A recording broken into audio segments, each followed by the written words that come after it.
Hello students, welcome to science class.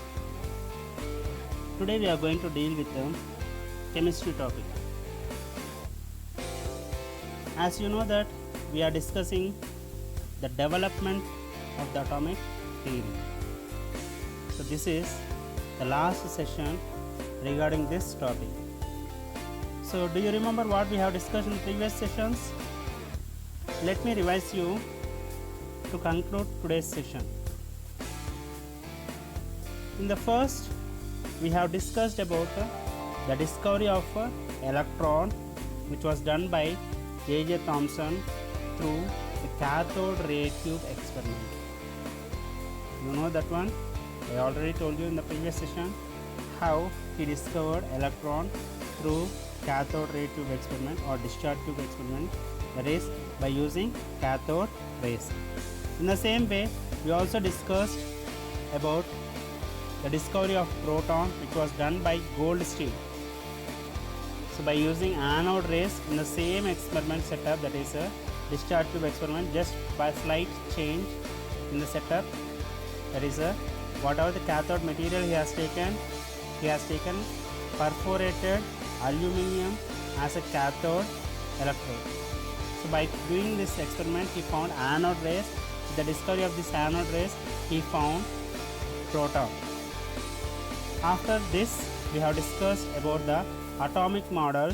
In that atomic model, we discussed about J.J. Thomson's atomic model, and also we discussed why J.J. Thomson's atomic model failed. That is, J.J. Thomson proposed that plum pudding model or Christmas cake pudding model or watermelon model as the atomic model by him. So according to his model, he said that electrons are being embedded inside protons. So this was the drawback of Thomson's atomic model. After J.J. Thomson atomic model, we have discussed about Rutherford atomic model. He has done gold foil experiment.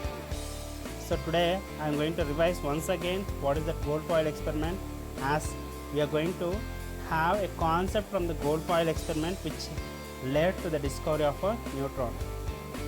Before entering into today's sessions, Rutherford proposed that the atom is mostly having empty space. It has a positively charged center which is called as nucleus, and all the positively charged particles are present inside the nucleus and at the center of the atom. These were the proposals given by Rutherford, and he also done gold foil experiment. After doing this experiment, he has given an atomic model which was also failed. Look at the screen. Here I am going to revise Rutherford's gold foil experiment. So the apparatus required for this experiment is alpha particle emitter, detection screen, gold foil and slits. And the procedure is, whatever the alpha particle emitter he has taken inside a lead chamber, he is allowing alpha particles to be emitted from that chamber through the cross section, that is the opening present inside that chamber. When alpha particles are getting emitted, these alpha particles are going to pass through two slits. Whatever the slits which are arranged in between the gold foil, the rays are passing through these two slits. The rays are passing through these two slits, and its intensity got increased, and it has got striken through the opening in the ring-like structure, and it touched that gold foil. After touching this gold foil, he observed many deflections when the light has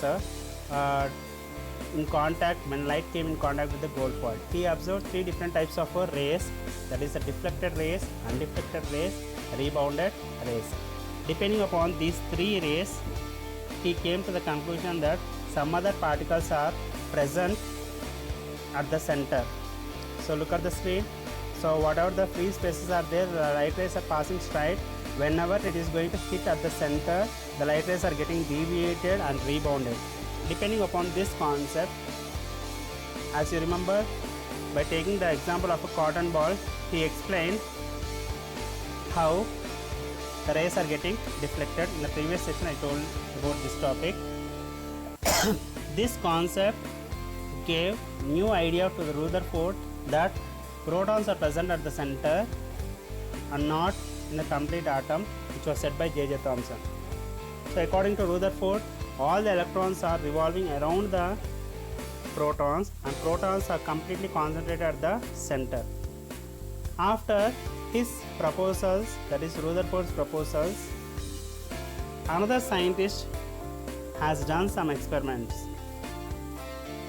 and he discovered neutron. So today in this session we are going to see who discovered electron and how did he discover electron and what idea he got from Rutherford experiment. Almost all the scientists, they were having research on the previous experiments, and from that, while doing the experiment, they are going to get a new ideas. With that ideas, that it is going to lead to the new discoveries. In the same way, another scientist named James Chadwick, he discovered neutrons in the year 1932. His discovery has directly influenced atomic fission and development of atom bomb. So whatever the atom bomb we are using nowadays, so his discovery, that is the discovery of neutrons, made the upcoming scientist, that is next scientist. So who has given atom bomb, that is Albert Einstein. So this discovery, that is James Chadwick discovery of neutron, led for the development of atomic bombs. Let us see how James Chadwick has got idea about presence of some other particles, that is chargeless particles, that is about neutrons. How he got this idea, we will see in this video. Look at this video. So whatever the experiment done by Rutherford gave scientists an idea to calculate mass number and the number of particles, atomic number. So atomic number is equal to number of protons. So how many number of protons are present inside the atom, that number is going to give the atomic number. In the same way, scientists believe that mass of the atom, that means mass, as I already told you, that whatever the particles present inside the atom is called as a mass. So here the scientists were thinking that mass of an atom is equal to mass of the particles present inside the atom. Till now, scientists discovered only electrons and protons. So they believed that mass of the atom is number of electrons and protons.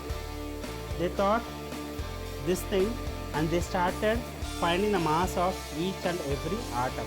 Each and every atom is whatever the elements we have. So they started finding the atomic mass of that particular element, that is the mass of that particular element. So while doing this experiment, they noticed that by calculating the number of electrons and protons, they observed that more number is going to be appeared, which is not equal to the mass of the atom. That is, atomic mass is equal to number of electrons and number of protons sum. But here they are going to get the value more than that, which gave the idea that some other particles are present. You can see on the screen. See, mass of the atom equal to mass of protons plus electrons plus question mark. Some other particles are present inside the atom, which is going to show extra number other than protons and electrons number. This idea led the scientists for the discovery of neutrons. In this video, you are able to see how neutrons were discovered. So we are going to see how neutrons were discovered. Look at the animated setup. in the discovery of neutrons. Before knowing how the experiment is working and how neutrons were discovered, we will have a small history about the discovery of neutrons, how the scientists got the ideas, what assumptions they have made before the discovery of neutrons. So as I already told you that some scientists along with Rutherford predicted the presence of a neutral particle in an atom. They observed that the masses are not equal when compared with the mass of electrons and protons. Presence of electrons and protons, atomic mass is not going to be equal. In the previous video I showed you that atomic mass is getting exceeded than the number of electrons and protons. Some other particles are missing. Some other particles number is missing. That gave the idea for the scientists for the discovery of neutrons. When scientists were doing the experiments in the discovery of neutrons, they observed some rays. Those initially they thought that they were gamma rays, which is having a slight positive charge, which are emitted in their experiment. This idea also led to the discovery of neutrons. So after these assumptions, these radiations were not influenced by electric or magnetic field. So in cathode ray tube experiment, there is cathode rays and anode rays. I told you that the rays are getting reflected with the electric and magnetic field. Whatever the rays, gamma rays, which are emitted from the experiment in the discovery of neutrons, those are not getting deflected. If they are getting deflected, it may be either a positive charge or a negative charge. Is it or not? So same experiment we have done in the discovery of electrons and protons, but here they are not getting deflected. That means that some other particles with no charges are present inside the atom. Before doing this experiment, William Chadwick, after doing this experiment or studies, he was awarded a Nobel Prize for his research in the discovery of neutrons. William Chadwick has observed some other observations in his experiments. So whatever the new radiations which were released in his experiment, that is a gamma rays, what he assumed as gamma rays, are non-ionizing, means they are not getting reacted with the particles present in the atmosphere. And whatever the particles which are released during his experiment are having less energies with a few electron volt. That means that they are assumed as a slow moving particles or slow neutrons. So the energy values are 1 electron volt or 2 electron volt, very less energy levels. Now let's see the experimental setup. Here that the C-shaped is called as the chamber, as we discussed in Rutherford's gold foil experiment. Here a lead cavity is taken in which heavy metal, lead cavity is a heavy metal, so that it cannot absorb the alpha rays emitted from that alpha source. And polonium is taken as the alpha emitter or alpha source because of its good sources of alpha particles. While emitting alpha particles, it is going to emit helium nuclei. While emitting alpha particles, in its emission of alpha particle, it is having helium nuclei. When this helium nuclei, when it is going to react with the beryllium, you can see a screen there, beryllium, green color arrow mark is pointed there. So when alpha particles are going to hit this beryllium, it is getting reacted and carbon along with the neutrons are getting released in this reaction. So this equation led to the discovery of neutrons. When William Chadwick started doing this experiment, he passed alpha rays onto the beryllium. Whatever the rays which are passing through the beryllium, some rays have to be getting deflected, as we have seen in Rutherford gold foil experiment. Whatever the rays which are coming out will be identified with the detector, orange color screen you can see there, orange color object. There you can see some other deflections which are passing out of this beryllium.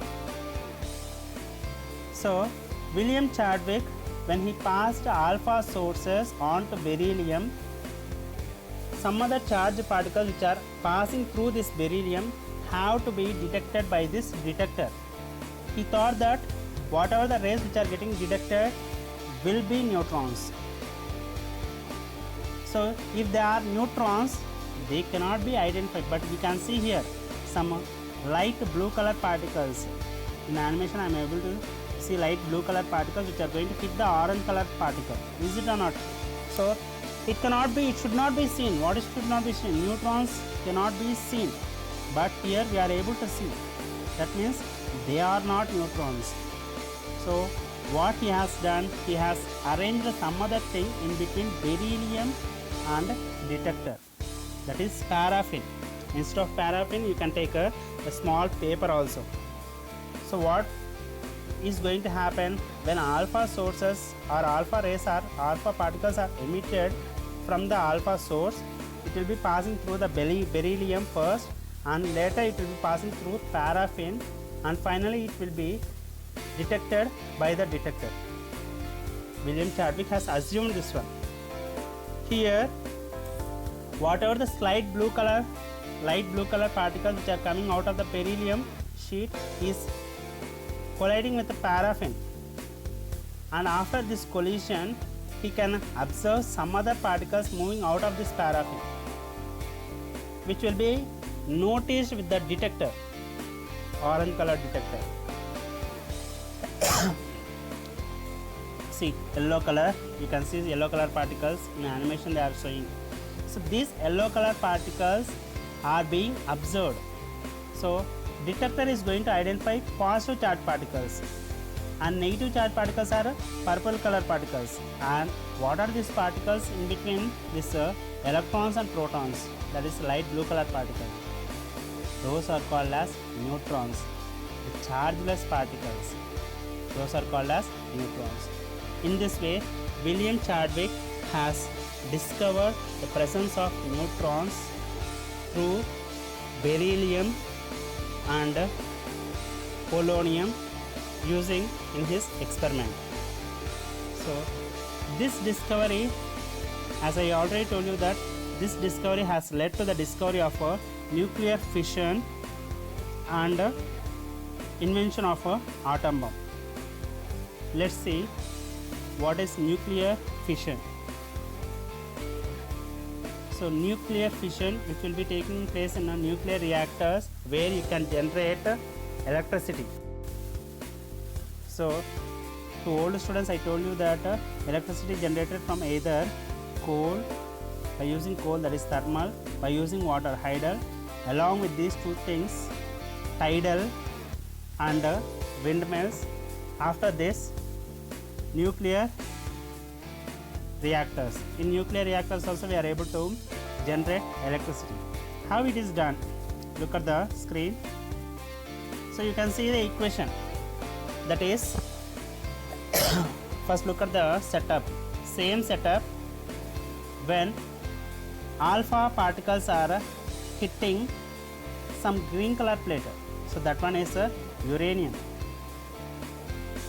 When alpha particles, that is neutrons which are emitted from the alpha source, when they are going to collide with the uranium atom, nuclear fission process is going to take place. That purple color particles are going to hit that light color particle, one light color particle which is in big circle. So when particles, neutron particles are going to hit this uranium atom, it is getting splitted into three ways, and these three atoms are again going to hit another three atoms of uranium.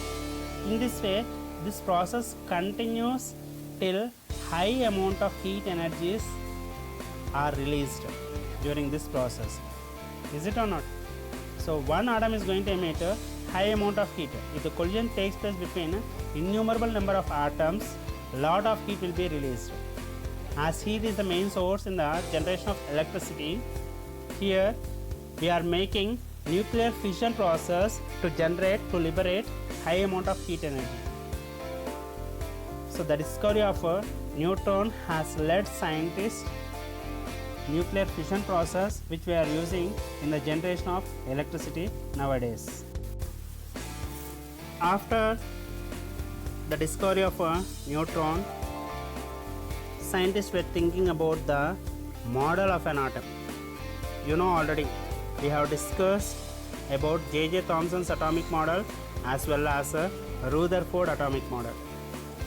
When Rutherford atomic model failed, you know the reason why Rutherford atomic model failed. On the screen you are able to see Rutherford's atomic model. This when electrons will be revolving in this particular path, arrow mark, whatever the arrow mark you are able to see on the screen, if they are going to move in this particular path as said by Rutherford, the electrons will be losing their energies due to its continuous revolution. When they lose their energies, then if they are going to follow the continuously, they are going to follow the path, they will be colliding with the positive charge particles. This may lead to instability. So in this way Rutherford's atomic model has failed. Next came Bohr's atomic model. Niels Bohr was a scientist and a student of Rutherford. He gave the next atomic model after observing Rutherford's atomic model. When he was able to give his atomic model, electrons were discovered, protons were discovered, as well as neutrons were also discovered. This is the photo of Niels Bohr, who was awarded Nobel Prize for his work. Now let's see a video regarding Niels Bohr's discovery. As I told you that Rutherford has given his atomic model. So in this atomic model, Rutherford said that electrons will be inside the atom, all the protons will be concentrated at the center of the atom. So while Rutherford given this atomic model, Niels Bohr was a student of Rutherford.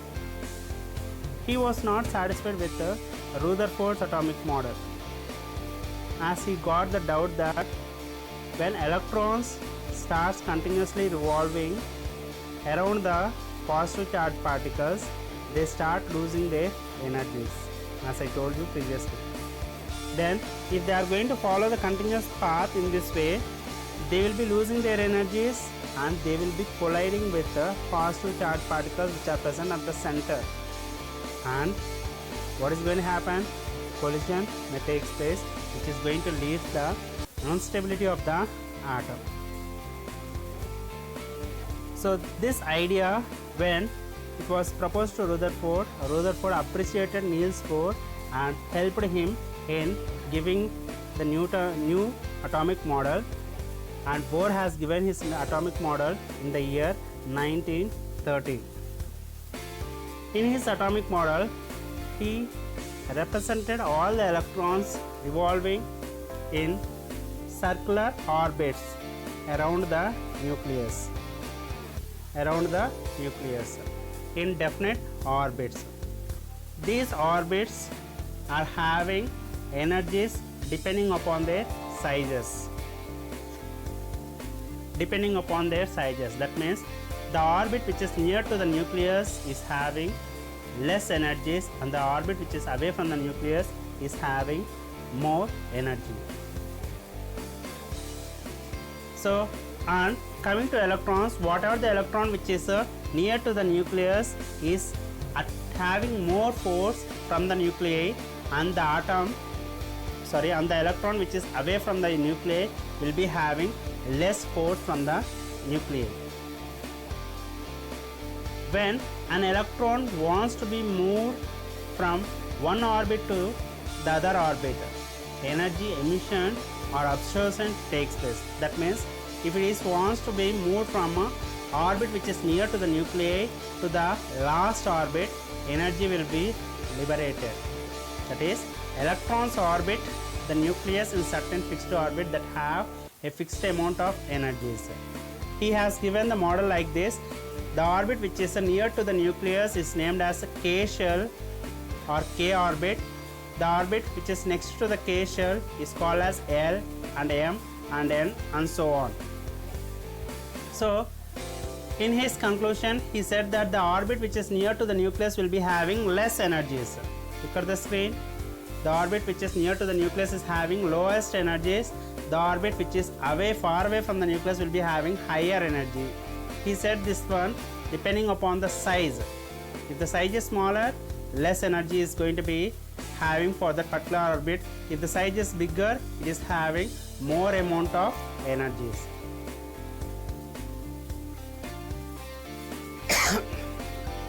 As I already told you that if an electron wants to be moved from one energy level to the another energy level, energy emission or absorption takes place.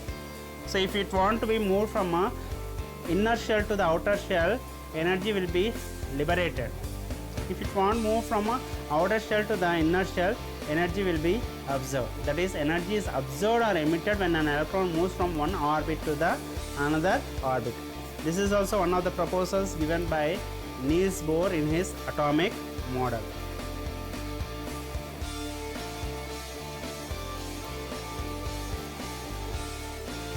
Here you have a question, you can easily answer it, whatever I told previously. According to Bohr's atomic model, which orbit has the minimum energy? As I already gave you the relation between the orbit and its energy. What is the statement? So the orbit which is a smaller in size will be having minimum energy. The orbit which is bigger in size having more energy.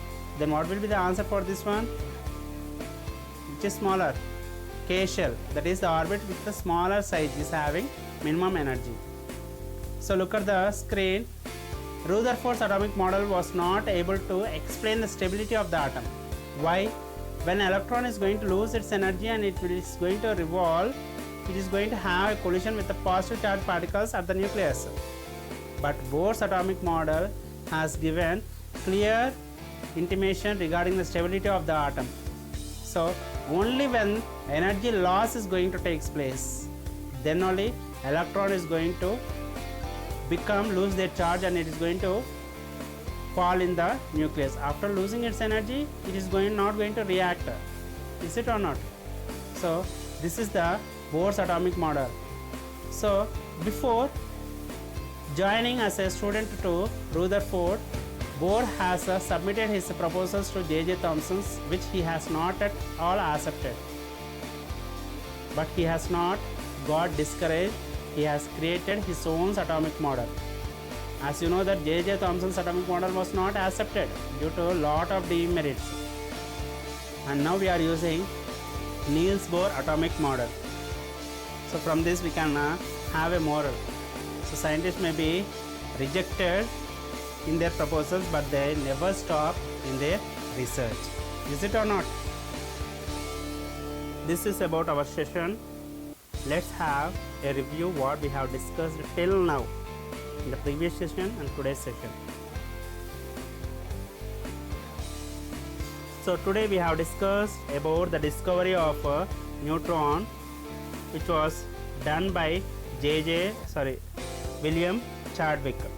So William Chadwick has smashed alpha particle into beryllium, a rare metallic element, and allowed the radiations that was relaxed to hit another target, paraffin wax. The experiment results showed a collision with the beryllium atoms would release massive neutral particles, which Chadwick named neutrons. As you have seen in the animated video, beryllium is getting collided with the alpha particles emitted from the polonium, and he observed a chargeless particles called as neutrons. And this is the figure. See the setup. So first alpha particles were released, which is going to collide with the beryllium. After collision, we can observe neutrons present between beryllium and paraffin wax. Along with neutrons, protons will be released. These protons are passing through the paraffin wax and they are going to hit the detector. So positive charges were identified, negative charges were identified, and in between some other particles are there, and those were named as neutrons by William Chadwick.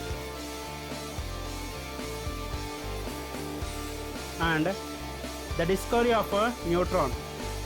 So as I told you that after Rutherford's experiment, that is gold foil experiment. So what are the proposals given by Rutherford? Just have a look. Rutherford in the year 1920 suggested that an electron and proton might be so close combined as to form a neutral particle which gives the name neutron. He assumed this one because electrons and protons are present. Along with these things, some other particles are present, but he did not named or he did not show what are those particles. He just given a statement that they are combinedly showing as a neutral particles. All the methods used for detection of protons or electrons depend on the deflection of the charged particle. This one also I told you that. So whatever the gamma rays emitted are not getting deflected with the electric charges or magnetic field, electric field or magnetic field. Which one is not getting deflected? Neutrons are not getting deflected. So it is difficult to detect neutrons. Otherwise, initially in J.J. Thomson experiment or Goldstein experiment only we are able to find the neutrons. As there are no deflections, so neutrons are not identified. William Chadwick in the year 1932 demonstrated the existence of neutrons. This discovery led to presently accepted idea that the nuclei is built of protons and neutrons. So finally this was right. So at the center, as Rutherford said that only protons are present. But after the discovery of neutrons, protons along with neutrons are present inside the nuclei. And this is the equation, that is helium when it is getting reacted with the beryllium, carbon and neutrons are getting released. This was the equation which made the discovery of neutrons. Chadwick detected the neutrons since these particles, unlike protons, produces no tracks in the cloud chamber and no ionization in the ionization chamber, because they don't have any charge, so that's why they are not getting ionized. These properties, that is the plus, the penetrating power of these particles show the charge of these particles must be 0 and was identified as a Rutherford neuron. Next, we also discussed about Bohr's atomic model. Have a look at Bohr's atomic model. What Bohr has given some main postulate, that is electrons revolve around the nucleus in definite circular paths called as orbit or shells in an atom. These orbits or shells called as energy levels or energy shells. These are designated by the letter K, L, M, N. The energy of orbit the energy of orbit closest to the nuclei has lower energy, and which is farther away from the nuclei has higher energy. These things we have discussed. That is K shell or K orbit is near to the nucleus, so it is having lower energy. The relation given by Bohr, that is a smaller in size, orbit which is smaller in size will be having lower energy, orbit which is bigger in size will be having higher energy. This is the model. Along with these points, Bohr also has postulated some other points, that is electrons revolve,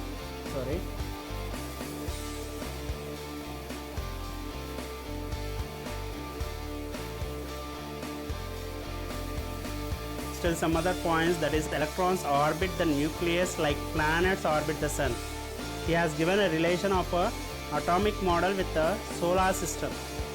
He is saying that in the place of a sun, all the planets which are revolving around the sun, in the place of sun he is considering nucleus which consists of protons and neutrons. In place of sun he is taking nucleus. As the sun is stationary, around the sun all the planets will be revolving around the sun. Just like that, electrons inside the atoms will be revolving around the nuclei. So this was the relation given by Bohr in his atomic model relating to the solar system in his atomic model. He also said that each orbit can hold a specific maximum number of electrons. So we have different orbits K, L, M, N. We have a rule. As per the rule, how the electrons are arranged in K shell, L shell, M shell. So according to that rule, there are some fixed number of electrons.